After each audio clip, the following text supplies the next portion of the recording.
கோபி சுதாகர் கிட்ட எப்படியோ பாக்கியோட ரெஸ்டாரண்ட்டை க்ளோஸ் பண்ண விடாத மாதிரி பேசி முடிச்சிடுறாங்க.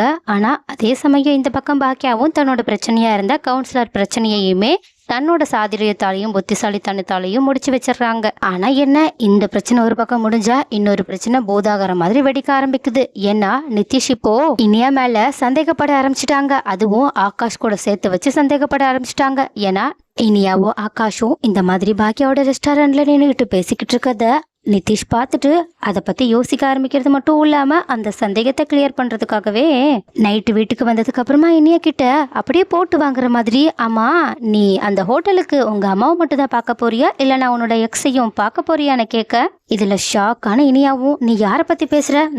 அதான் அந்த வேலைக்காரங்களோட பையன் ஆகாஷை பத்தி பேசிக்கிட்டு இருக்கேன். என்ன எனக்கு தெரியாதுன்னு நினைச்சுக்கிட்டு இருக்கியா? நீங்க 2 பேரும் லவ் பண்ண விஷயம் எனக்கு ஏற்கனவே தெரியும். அவன் உன்னோட எக்ஸ் தானே கேட்க இதுல அதிர்ச்சியில உறைஞ்சு போய் இனியாவும் என்ன சொல்றதுன்னே தெரியாம பயத்தோட நின்னுக்கிட்டு இருக்காங்க. சோ கைஸ், நீங்க என்ன நினைக்கிறீங்க? உண்மையாவே நிதிஷ்க்கு இனியாவோட காதல் விவகாரம் தெரியுமா? அப்படி இல்லைன்னா அவங்க இனியாவோட வாயில இருந்து ஏதாவது ஒண்ணு வரும், நம்ம அதை வச்சு இனியாவை லாக் பண்ணலான்றதுக்காகவே அவங்க இந்த மாதிரி ஃப்ளூக்ல ஒரு விஷயத்த அடிச்சு விடுறாங்களா? நீங்க என்ன நினைக்கிறீங்க? இதுக்கப்புறமா இனியா உண்மையாவே நிதிஷ் பேசுறத கேட்டுட்டு ஆகாஷ தான் காதலிச்சு உண்மைய ஒத்துப்பாங்களா? அப்படி இல்லனா அவங்க ரொம்பவே புத்திசாலித்தனமா நிதிஷ் கிட்ட பிளே பண்ண வாய்ப்பு இருக்கா? இதுல உங்களோட கருத்துக்கள் என்னன்றத கமெண்ட்ல சொல்லுங்க.